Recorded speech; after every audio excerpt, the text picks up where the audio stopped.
साथियों, नमो बुद्धाय, जय भीम। हमेशा की भांति एक बार पुनः हम लेकर आ गए हैं डॉक्टर अंबेडकर संदेश।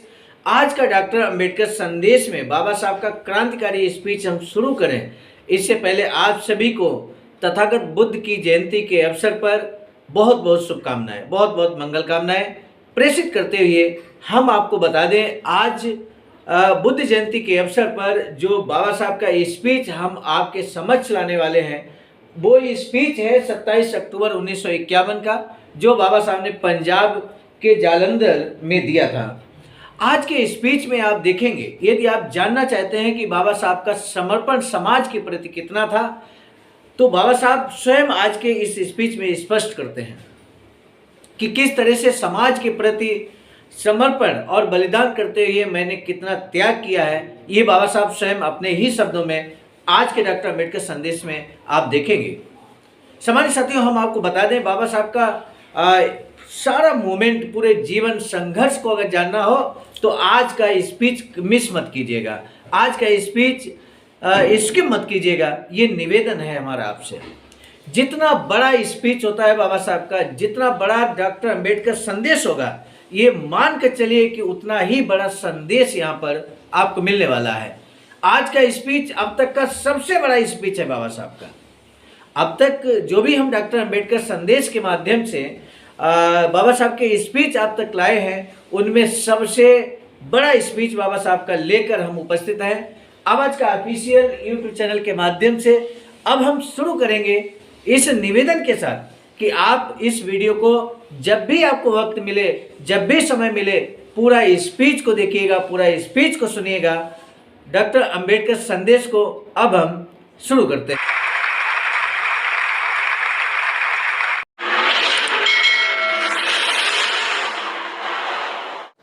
आज के डॉक्टर अंबेडकर संदेश में आपका हार्दिक स्वागत है। एक बार पुनः तथागत बुद्ध की जयंती के अवसर पर आप सभी को हार्दिक मंगल कामनाएं प्रेषित करते हुए आज का डॉक्टर अंबेडकर संदेश हम शुरू करने जा रहे हैं, जो कि प्रसारित किया जा रहा है Buddha Bodhisattva Ambedkar international centre BBIC Sarnath Varanasi, राज्य उत्तर प्रदेश, देश भारत के सौजन्य से।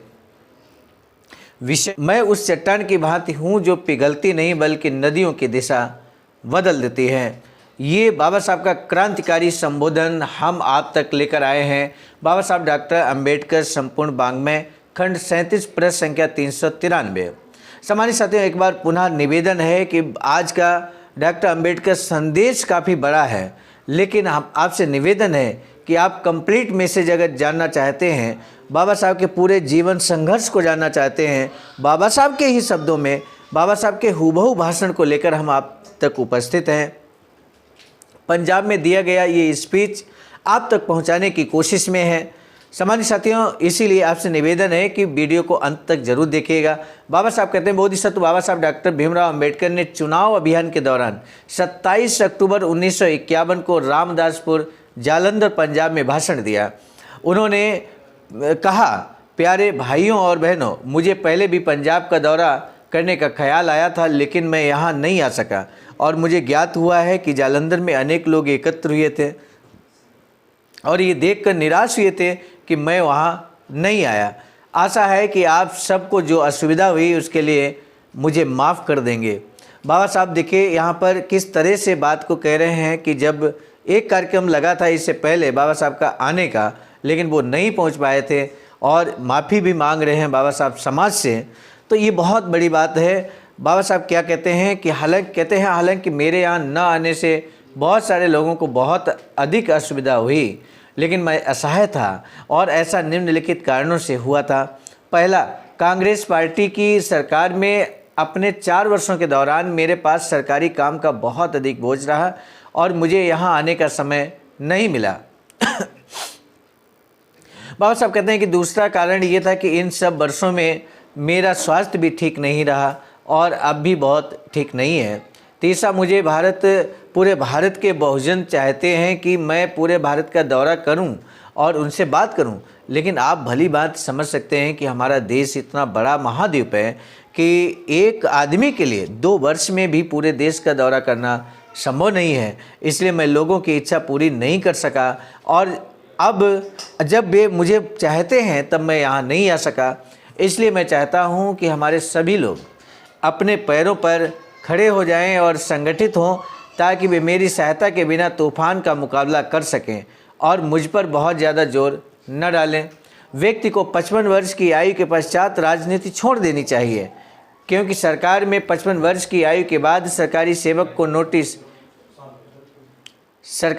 को नोटिस दे दी जाती है कि वह अब के राजनेता अपनी राजनीति 55 वर्ष की आयु के बाद शुरू करते हैं, ताकि वे अपनी सेवा के लायक नहीं रहा और उसे सेवा निवृत्त हो जाना चाहिए। लेकिन वर्तमान युग आजीविका कमा सकें, भले ही वे देश की सेवा करने में समर्थ हों या नहीं, उनके दिमाग में केवल एक बात होती है, वह है अपने लिए कुछ प्राप्त करना।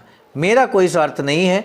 यहाँ पर बाबा साहब स्पष्ट तौर पर कहते हैं कि जब सरकारी कर्मचारी को, शिक्षक को 55 वर्ष की आयु के बाद में एक नोटिस दे दिया जाता है कि अब आपको नौकरी छोड़ देनी चाहिए, और इस तरह से नोटिस मिल जाता है। लेकिन हमारे भारत देश के अंदर अगर राजनीति की बात करें तो राजनीति शुरू करते हैं हमारे राजनेता लोग 55 साल की आयु से। एक वर्ग को 55 साल के बाद में मान लिया जाता है कि वो कार्य करने में सक्षम नहीं है, जबकि दूसरे वर्ग को, राजनेता को 55 वर्ष की बाद ही उसकी सही मायने में राजनीति शुरू होती है। तो ये एक बड़ा कंट्राडिक्शन की बात यहाँ पर बाबा साहब कहते हैं। बाबा साहब कहते हैं कि मेरा कोई कारण भी देते हैं कि राजनेता इसलिए शुरू करते हैं 55 साल के बाद में राजनीति, ताकि वो आजीविका को कमा सकें। बाबा साहब कहते हैं कि मेरा कोई स्वार्थ नहीं है, मैं राजनीति में अपने स्वार्थ के लिए नहीं हूँ, बल्कि मैं अपने समाज की खातिर राजनीति में हूँ। और इसका बाबा साहब स्पष्टीकरण भी देते हैं, बड़े विस्तार से देते हैं।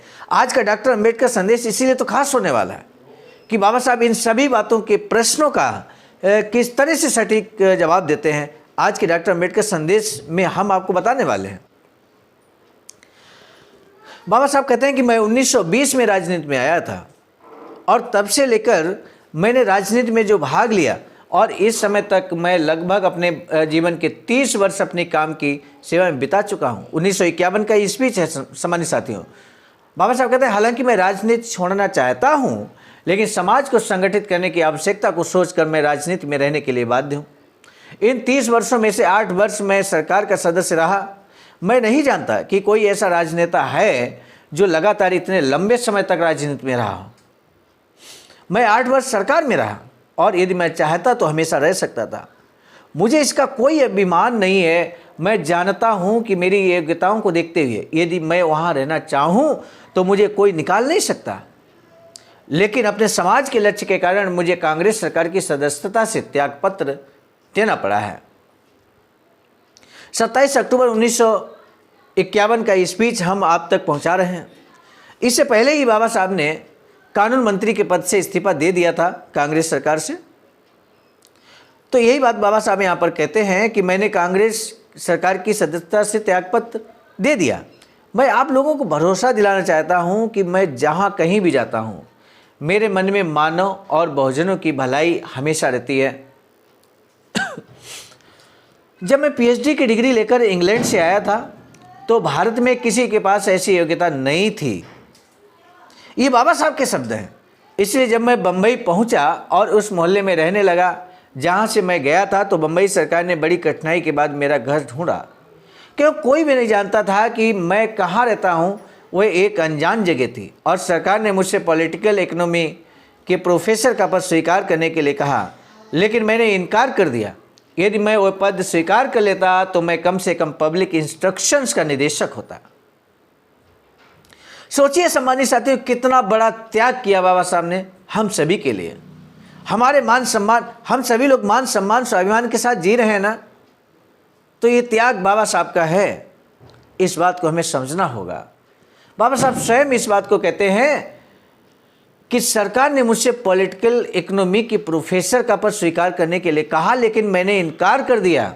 यदि मैं वह पद स्वीकार कर लेता तो आज कम से कम पब्लिक इंस्ट्रक्शन का निदेशक होता, डायरेक्टर। आप सोचिए कितना बड़ा पद होता है।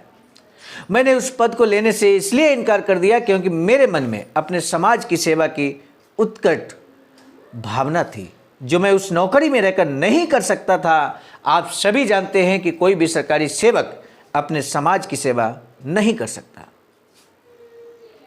क्योंकि उसे सरकार की इच्छाओं के अनुसार चलना होता है और सरकार की नीति का अनुसरण करना होता है। 2-3 वर्ष कुछ धन कमाने के बाद मैं उच्च अध्ययन के लिए, हायर एजुकेशन के लिए पुनः इंग्लैंड गया और बैरिस्टर बनकर लौटा। जब मैं बम्बई पहुंचा तो पुनः बम्बई सरकार ने मुझसे जिला न्यायाधीश का पद स्वीकार करने के लिए कहा। मुझे 2000 रुपये प्रतिमास देने की पेशकश की गई। ये बात बाबा साहब कहते हैं। और ये वायदा किया गया कि मैं कुछ समय बाद उच्च न्यायालय का न्यायाधीश बन जाऊंगा, उच्च न्यायालय हाई कोर्ट का जज, मुख्य न्यायाधीश बन जाऊंगा।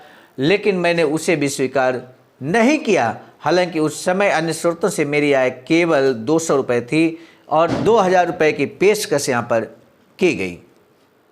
लेकिन इन सभी पदों को बाबा साहब ने, जानते हैं, अस्वीकार क्यों किया? बाबा साहब कहते हैं कि सन 1942 में मेरे सामने 2 सवाल थे। एक था उच्च न्यायालय के न्यायाधीश के रूप में सेवा करना और दूसरा था वायसराय के कार्यकारी परिषद के सदस्य के रूप में भारत सरकार में शामिल होना। बाबा साहब कहते हैं कि यदि मैं उच्च न्यायालय में चला जाता तो मेरा वेतन प्रतिमास 5000 रुपये होता। 1942 की बात है। और सेवानिवृत्ति के बाद 1000 रुपये की पेंशन मिलती। लेकिन मैंने ऐसा नहीं किया। मैं राजनीति में चला गया।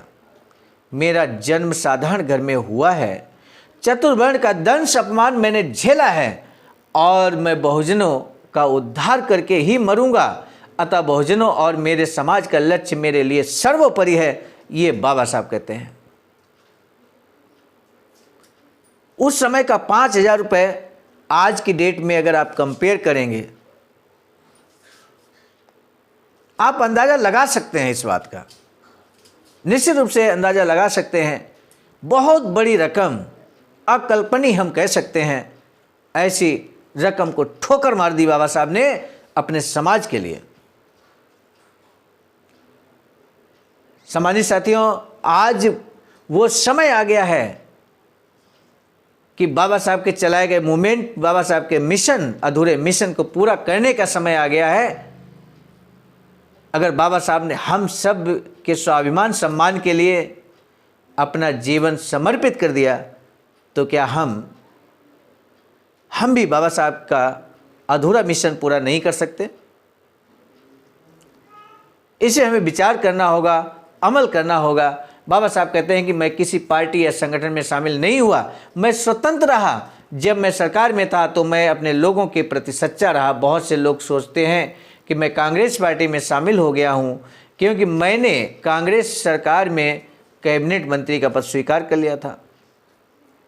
आलोचकों का कहना है कि डॉक्टर भीमराव अंबेडकर कांग्रेस में शामिल हो गए हैं, इसलिए अनुसूचित जाति के लोग अनुसूचित जाति फेडरेशन में क्यों बने रहें।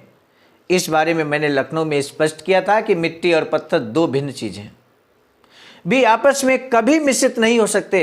पत्थर पत्थर रहेगा और मिट्टी मिट्टी रहेगी।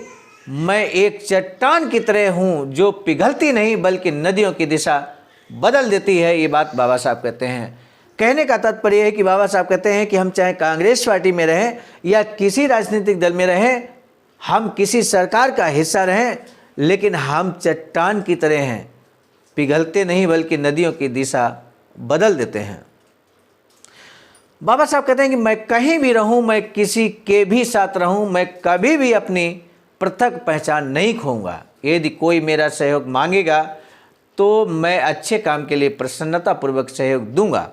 मैंने अपनी पूरी ताकत से 4 वर्ष तक कांग्रेस पार्टी के साथ सहयोग किया और अपनी मातृभूमि की सेवा में पूरी निष्ठा से लगा रहा, लेकिन इन सब वर्षों के दौरान कभी कांग्रेस संगठन में शामिल होने की कोशिश नहीं की। हम उस पार्टी के साथ हाथ मिलाना चाहते हैं जो हमारे विचार में अनुसूचित जाति के लोगों से सहानुभूति रखते हैं और जो हमारे लोगों की व्यथाओं को दूर करने के लिए प्रयास करेंगे। लेकिन एक भी ऐसी पार्टी नहीं है भारत के अंदर जिसे हमारे लोगों के लिए, वो सभी पार्टियां हमारे लोगों के हित का सोचती हों, बल्कि वो सभी पार्टियां स्वयं के लिए स्वार्थी हैं। यहाँ मैं चुनाव के सिलसिले में आया हूँ। मैं आपको बता दूँ, बताना चाहता हूं कि जब तक आप एकजुट नहीं होंगे तब तक कामयाब नहीं होंगे। ये बात बाबा साहब कहते हैं। कामयाब होने के लिए या तो शक्तिशाली हो या धनवान हो, हमारी सफलता के लिए इनमें से एक अनिवार्य है। लेकिन हमारे पास न तो धन है और न ही बहुमत है।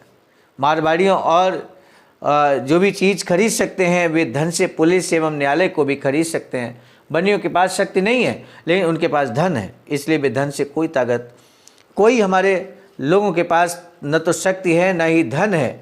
गांवों में हमारे लोग कम संख्या में हैं और उन्हें हमेशा चतुर्वर्ण तथा अन्य शोषक लोगों के अपमान पर रहना पड़ता है। हमारे लोगों को सभी प्रकार के दुख दिए जाते हैं और जब वे पदाधिकारियों से शिकायत करते हैं तो उन्हें सुना नहीं जाता। जब वे शिकायत करते हैं तो उन्हें गालियां भी दी जाती हैं। ऐसी परिस्थितियों में यदि हमने कोई चीज़ हासिल की है तो वह है कुछ राजनीतिक अधिकार। यदि हम अनुसूचित जाति फेडरेशन के झंडे तले एकजुट होंगे तो हम उन अधिकारों को प्राप्त कर सकते हैं और अपने समाज को अव्यवस्था से बाहर निकाल सकते हैं। लेकिन हम एक शक्ति प्राप्त कर सकते हैं और वह है राजनीतिक शक्ति। ये शक्ति हमें हासिल करनी होगी। इस शक्ति से लैस होकर हम अपने लोगों के हितों की रक्षा कर सकते हैं। क्या आपको भरोसा है कि इस देश की आज़ादी से आपको ये शक्ति मिल जाएगी? हम कभी भी देश के स्वाधीन होने के खिलाफ नहीं थे, लेकिन हम एक सवाल का सीधा जवाब चाहते थे, आज़ाद भारत में हमारा भाग्य क्या होगा? मिस्टर गांधी जी और दूसरे कांग्रेसी नेताओं के सामने भी ये सवाल उठाया गया था। केवल एक ही सवाल है कि स्वराज्य में हमारे लोगों की स्थिति क्या होगी। बाबा साहब कहते हैं कि जब स्वराज की जब बात उठी तब मैंने ये प्रश्न रखा कांग्रेस पार्टी के समक्ष और गांधी जी के समक्ष कि स्वराज्य तो होगा लेकिन हमारे लोगों की स्थिति क्या होगी? क्या हम आज की भांति वही चतुर्वर्ण में जाति में बने रहेंगे, नीच बने रहेंगे? क्या हमारे बच्चे आज की तरह विद्यालय महाविद्यालय में जाति का अपमान होता रहेगा और हमारे लोग उसी प्रकार दुख भोगते रहेंगे जिस प्रकार गांवों में अब भोग रहे हैं? हमारे लोगों का क्या होगा? गोलमेज सम्मेलन में ये सवाल दोबारा उठाया गया था कि हम स्वराज चाहते हैं अथवा नहीं। मैंने मिस्टर गांधी से पूछा था कि जिन्होंने इस प्रस्ताव की पहल की थी कि वह भारत को स्वराज्य मिलने पर गरीब लोगों के लिए क्या करेंगे? क्या हमें वैसे रक्षोपाय दिए जाएंगे जो मुस्लिमों, सिखों, ईसाइयों और एंग्लो इंडियन को दिए जाने के लिए प्रस्तावित है?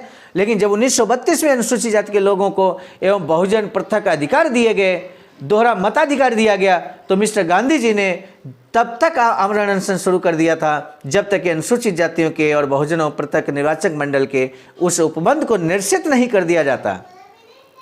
उस समय हमारे बीच एक समझौता हुआ, लेकिन आज जो कुछ हो रहा है वह उस समझौते से बिल्कुल भिन्न है।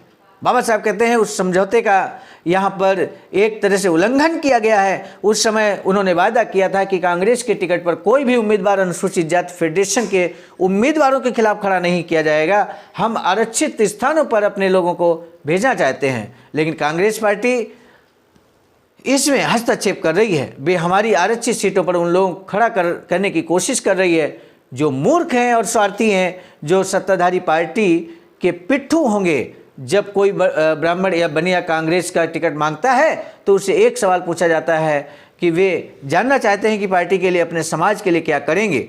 सत्ताधारी पार्टी से पूछना चाहता हूं कि वे यही प्रश्न अनुसूचित जाति के लोगों, बहुजनों से क्यों नहीं पूछते? सत्ताधारी पार्टी का टिकट मांगते हैं, जो टिकट मांगते हैं सत्ताधारी पार्टी का, और वे केवल अनपढ़ तथा अनजान लोगों के क्यों चुनते हैं? संसद में अनुसूचित जाति के 30 लोग हैं। मैं उनसे पूछता हूं उन्होंने वहां क्या किया है? उन्होंने कोई सवाल नहीं पूछा, उन्होंने कोई संकल्प पेश नहीं किया और उन्होंने संसद में विचारार्थ कोई विधेयक प्रस्तुत नहीं किया। यदि बाहर से कोई आए और देखे कि संसद के 30 सदस्यों ने कोई भी शिकायत पेश नहीं की है तो वह सोचेगा कि हमारे लोग ठीक ठाक हैं और उन्हें किसी विशेष रियायत की जरूरत नहीं है। इसलिए हम अपने सच्चे प्रतिनिधियों को भेजना चाहते हैं जो शिकायतों के निवारण के लिए विधानसभाओं के सामने हमारी शिकायतें रखेंगे, बहुजनों के उद्धार के लिए संघर्ष करें। पहले चुनाव से ही हम कांग्रेस के खिलाफ लड़ रहे हैं क्योंकि हमारे अधिकारों में अनावश्यक रूप से हस्तक्षेप कर रही है कांग्रेस पार्टी के नेता पंडित नेहरू को देखिए। उन्होंने पिछले 20 सालों में 2000 भाषण दिए होंगे, लेकिन उन्होंने अनुसूचित जातियों या बहुजनों की भलाई के बारे में एक शब्द भी नहीं बोला। इस बात से आप समझ सकते हैं कि पार्टी को हमारे लोगों से कितनी सहानुभूति है। उनके नेता ही बहुत अधिक हठधर्मी हैं। पंडित नेहरू हमेशा मुस्लिमों की बात करते हैं। मैं नहीं चाहता कि मुस्लिमों की उपेक्षा की जाए, लेकिन मैं चाहता हूं कि मुस्लिम उस समुदाय की कीमत पर मौज न करें जिसे और अधिक संरक्षण की जरूरत है। मैंने कहा है कि कुछ लोग पंडित नेहरू के पास गए थे और मैंने उनसे अनुरोध किया था कि अनुसूचित जातियों बहुजनों के लिए कुछ किया जाए, लेकिन पंडित नेहरू ने उन्हें बताया कि उनके लिए बहुत कुछ किया गया है और उन्हें अब किसी विशेष चीज़ की ज़रूरत नहीं है। बंटवारे के समय जब पाकिस्तानी प्राधिकारियों ने हमारे लोगों से पाकिस्तान में रहने के लिए कहा ताकि उन्हें गंदगी के काम खुद न करना पड़े, तो मैंने गरीब अनुसूचित जातियों बहुजनों की निकासी के लिए कुछ करने के लिए पंडित नेहरू से कहा था, लेकिन पंडित नेहरू ने कुछ नहीं किया। मैंने अपने लोगों को निकालने के लिए 2 व्यक्ति पाकिस्तान भेजे थे और हमारी महार बटालियन भी गरीब अनुसूचित जातियों की रक्षा के लिए वहाँ भेजी गई थी। यदि कांग्रेस नेता को हमारे लोगों से इतनी ही सहानुभूति है तो प्रश्न है कि कांग्रेस हमारे लिए क्या करेगी। पंजाब विधानसभा में 120 सीटों में से अनुसूचित जातियों के लिए 21 सीटें आरक्षित थीं। संघीय संसद में 3 सीटें आरक्षित थीं। मैं उन सब दलों से जो इन आरक्षित सीटों पर अपनी पसंद के उम्मीदवारों को खड़ा करना चाहते हैं और अनुसूचित जातियों के साथ सहानुभूति दिखाना चाहते हैं, एक सवाल पूछना चाहता हूं कि वे क्यों आरक्षित सीटों पर ही उम्मीदवारों को खड़ा करते हैं और साधारण सीटों पर उन उम्मीदवारों को खड़ा क्यों नहीं करते। यदि वे निष्ठावान हैं तो उन्हें हमारे लोगों के लिए साधारण सीटें देनी चाहिए, जनरल सीटें देनी चाहिए। ये सब पार्टियां हमसे वह सब छीन लेना चाहती हैं जो कुछ हमने बड़ी कठिनाई के बाद हासिल किया है। सामान्य साथियों, वर्तमान में अगर बात की जाए तो 131 सांसद भारत सरकार में हैं। 131 सांसद हैं इस समय देश के अंदर अनुसूचित जाति जनजाति से। क्या कभी आपने सुना है कि उन्होंने अस्पृश्यों की आवाज़, बहुजनों की आवाज़ को बुलंद किया हो? मुंह पर पट्टी लगाए बैठे हैं। किसी तरह के अधिकार पूरे देश में अक्सर आपने देखा होगा शोषण, अत्याचार की खबरें आती रहती हैं। कहीं बलात्कार की घटनाएं होती हैं तो कहीं रात में जिंदा जला दिया जाता है। इस तरह की घटनाएं देश भर में हो रही। कहीं किसी घड़े को छू लेने से एक बच्चे की हत्या कर दी जाती है। क्या किसी सांसद का नाम आया जिसने अपनी आवाज़ को बुलंद किया हो अपने समाज के लिए? यही बात बाबा साहब की पीड़ा है। यही बाबा साहब की पीड़ा है जो बाबा साहब कहना चाहते हैं कि अगर ये राजनीतिक दल जो चाहे सत्ताधारी पार्टी हो या विपक्ष में हो, वो आखिर आरक्षित सीटों पर ही आरक्षित व्यक्तियों को खड़ा क्यों करते हैं, जनरल सीटों पे खड़ा क्यों नहीं करते? यदि वास्तव में वो हमारी हितैषी हैं तो हमारे लोगों को, अनुसूचित जाति जनजाति के लोगों को जनरल सीट पर खड़ा करें और उन्हें जिताने का कार्य करें। जहां पर एससी एसटी आरक्षित सीटें हैं तो वहां तो हमारे लोग खड़े ही होंगे, जीतेंगे ही। लेकिन वास्तव में अगर हितैषी पार्टियां हैं इस देश के अंदर तो उन्हें जनरल सीट पर, सामान्य सीट पर एससी एसटी के लोगों को चुनाव में उतार देना चाहिए और प्रयास करना चाहिए कि वो जीतें। बाबा साहब यही बात कहते हैं कि हमने प्रांतीय विधानसभाओं में और संघीय संसद में सीटों का आरक्षण तो प्राप्त कर लिया है, लेकिन ये केवल 10 वर्ष के लिए, और कोई नहीं कह सकता कि 10 साल के बाद क्या होगा। यदि हमारे सही प्रतिनिधि विधानसभाओं और संसद में नहीं भेजे जाएंगे तो हमारे सब प्रयास बेकार हो जाएंगे, और यदि वे भेजे जाएंगे तो कुछ ना कुछ परिणाम अवश्य निकलेगा। अन्यथा शासन में और स्थानीय निकायों में हमारी कोई आवाज़ नहीं हो सकती। अब भारत में राजनीति का परिदृश्य बदल गया है। पहले स्वराज के लिए कांग्रेस लड़ रही थी, इसलिए सब लोग उसमें शामिल हो गए। जिन लोगों ने सत्ताधारी पार्टी का विरोध किया उन्हें राष्ट्रद्रोही माना गया। लेकिन अब हालात बदल गए हैं। पंजाब के राष्ट्र विरोधी पहलवानों को देखिए। एक समय था जब मारगत और सच्चर भाइयों जैसे थे, उन्होंने एक दूसरे के साथ शांतिपूर्ण रहने का वादा किया था, लेकिन अब वे सबसे बड़े दुश्मन हैं। पेपर फाइल करने की अंतिम तारीख 5 नवंबर है और आज 27 अक्टूबर है, लेकिन कांग्रेस उम्मीदवारों की सूची पंजाब से अभी तक नहीं भेजी गई है। ये दोनों लोग प्रधानमंत्री बनने को आतुर हैं।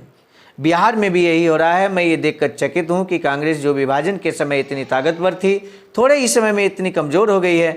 आज मिस्टर गांधी टोपी वाले आदमी सज्जन नहीं समझा जाता, लेकिन कहते हैं कि सज्जन कांग्रेस का होना नामुमकिन है। अब कांग्रेस पुरानी पड़ गई है और दूसरों के साथ लड़ने में समर्थ नहीं है, ये अपनी स्वाभाविक मौत मर जाएगी। बाबा साहब कहते हैं यदि आप लोग अनुसूचित जाति फेडरेशन के लिए वोट देंगे तो मैं आपको आश्वासन देता हूं कि हमारे उम्मीदवार आगामी आम चुनाव में जीत कर आएंगे, इसमें कोई संदेह नहीं है। केवल शर्त यह है कि आप हमारे सच्चे प्रतिनिधियों को वोट दें। मतदान के दिन सभी स्त्री पुरुष काम से छुट्टी लेकर मतदान करने जाएं।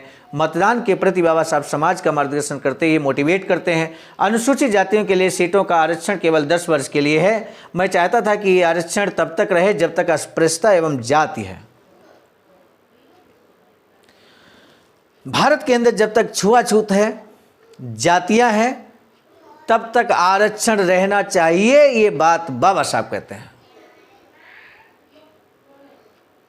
और भारत के अंदर जो राजनीतिक दल हैं, वास्तव में अगर वो बाबा साहब के अनुयायी हैं, बाबा साहब के पद चिन्हों पर चलते हैं, तो ये बाबा साहब की इस इच्छा का अनुपालन सुनिश्चित होना चाहिए।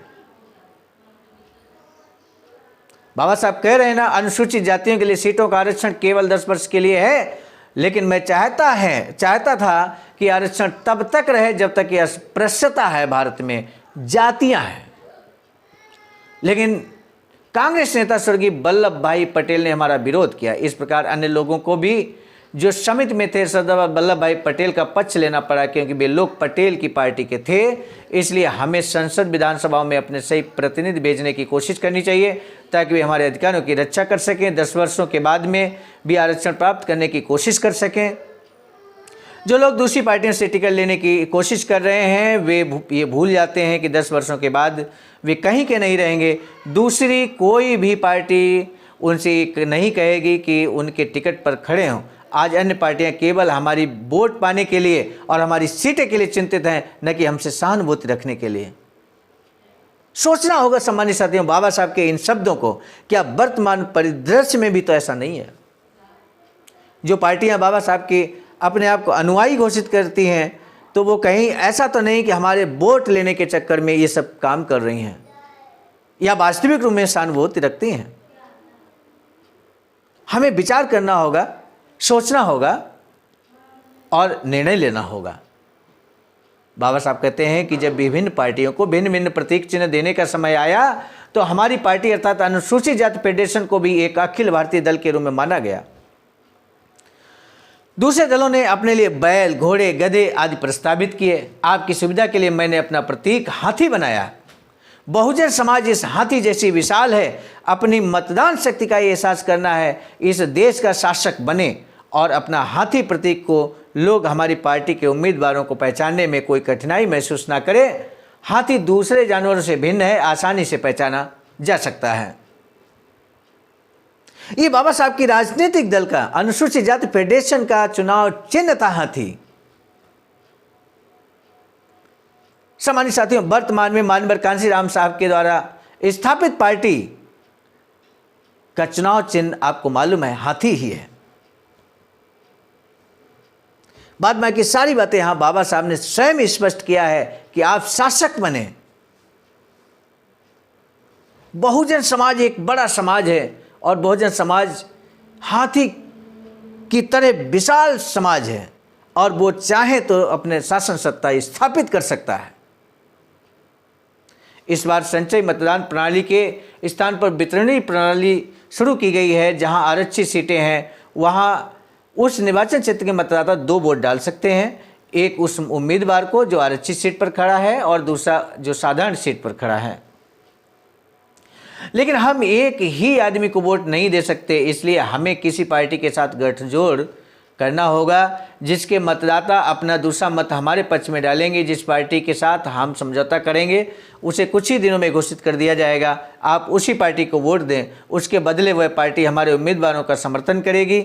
इस प्रकार हमारे उम्मीदवार कामयाब होंगे। हमारे पास मत संख्या बहुत ज़्यादा नहीं है और साथ ही संयुक्त निर्वाचक मंडल है, जिससे हमारी स्थिति और तकलीफदेह हो जाती है। इसलिए हमें किसी न किसी पार्टी के साथ गठजोड़ करना होगा। अब बाबा साहब कहते हैं, अंत में मैं आपको बताना चाहता हूं कि केवल एक पार्टी है जो अनुसूचित जातियां बहुजनों के लिए कुछ कर सकती हैं और अनुसूचित जाति जो है अनुसूचित जाति फेडरेशन। मैंने आपके लिए मकान बनाया और उसे ठीक हालत में रखना आपका काम है। मैंने पौधा लगा दिया है, यदि आप उसे सींचेंगे तो आप उसका फल भोगेंगे और आप उसकी छाया का भी आनंद ले सकेंगे। यदि ऐसा नहीं हुआ तो आपको धूप में बैठना होगा। हमारा बहुजन समाज बर्बाद हो जाएगा। इसलिए प्रत्येक अनुसूचित जाति अनुसूचित जनजाति फेडरेशन के ध्वज तले, अनुसूचित जाति फेडरेशन के ध्वज तले एकत्र होना चाहिए और उसे और अधिक शक्तिशाली बनाना चाहिए। यदि हम एकजुट होंगे तभी हम कुछ हासिल कर सकते हैं। संगठन शक्ति का बाबा साहब यहाँ पर पुरजोर समर्थन करते हुए, मोटिवेट करते हुए कहते हैं, एकजुट होकर खड़े रहेंगे और विभाजित होकर गिर पड़ेंगे। यदि हम एकजुट रहेंगे तो खड़े रहेंगे और विभाजित हो गए तो गिर पड़ेंगे। इसी के साथ बाबा साहब का क्रांतिकारी संबोधन समाप्त होता है। सम्मानित साथियों, जरूर बताइए आज का डॉक्टर अंबेडकर संदेश कैसा लगा। लंबा जरूर था लेकिन मैसेजफुल था, इसलिए डॉक्टर अंबेडकर संदेश को आपने अंत तक देखा, इसके लिए आपका तहे दिल से आभार व्यक्त करते हुए आपसे निवेदन है कि इस वीडियो को जन जन तक शेयर करने का कोशिश कीजिएगा, कष्ट कीजिएगा, ये हमारा निवेदन है और मुझे पूरा भरोसा है कि आप ऐसा जरूर करेंगे। आज का डॉक्टर अंबेडकर संदेश हम लेकर आए आप तक मिशन नायक बुद्ध मित्र मुसाफिर सर, राष्ट्रीय महासचिव आबाजिका की प्रेरणा में, साथ ही साथ संकलनकर्ता के रूप में परम आदरणीय विजय कुमार बौद्ध जी, प्रांतीय कोषाध्यक्ष आबाजिका बिहार, और प्रस्तुतकर्ता के रूप में मैं स्वयं सर्वजीत आर्य, राष्ट्रीय कोषाध्यक्ष आबाजिका नई दिल्ली। एक बार पुनः तथागत बुद्ध की जयंती के अवसर पर आप सभी को हार्दिक शुभकामनाएं, हार्दिक मंगल कामनाएं प्रेषित करते हुए आप सभी के लिए मैं पुनः नए डॉक्टर अंबेडकर संदेश के साथ मिलूंगा। तब तक के लिए सादर नमो बुद्धाय, जय भीम।